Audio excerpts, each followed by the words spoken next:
Good morning everyone. তো আজকে হচ্ছে আমার মার চোখের অপারেশন, তো সেখানেই আমরা যাচ্ছি। তো মা আজকে প্রচণ্ড নার্ভাস ছিল যে কিভাবে কি হবে, কারণ এটা ফার্স্ট টাইম। তারপর অনেকটা লেট হয়ে গেছে মার ক্যাটরাক্ট সার্জারিটা করতে।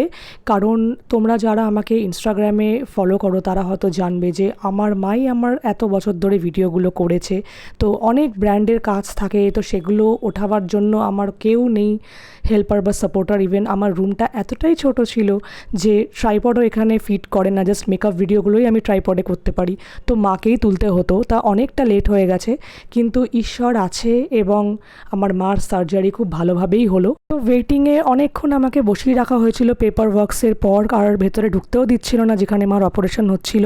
তারপর মার অপারেশন হয়ে যাওয়ার পর মা যখন খাবে, তো আমার মাও আমাকে বলল যে যা তুই গিয়েও খেয়ে নে, কেন সকাল থেকে আমিও কিছুই খেয়ে আসিনি, তাড়াহুড়োর মাথায় চলে এসেছিলাম। তো আমিও লাঞ্চটা করতে গেলাম। তো এখানে আমিনিয়া ছিল, তো আমিনিয়াতে চলে গেলাম, একটা চিজ চিকেন রোল নিয়ে নিলাম। কিন্তু যেহেতু আজকে ঈদ ছিল বলে এতটাই ভিড় যে আমাকে প্রায় অনেকক্ষণ দাঁড় করিয়ে রাখা হয়েছিল।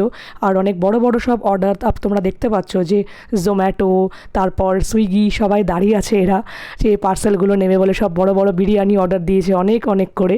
তো আমার একটা চিজ চিকেন রোলের জন্য আমাকে অনেকক্ষণ ওয়েট করতে হয়েছে। তো তোমরা দেখতে পাচ্ছ আজকে ঈদ বলে গড়িয়াহাট প্রায় অলমোস্ট খালি, একদমই ভিড় ছিল না।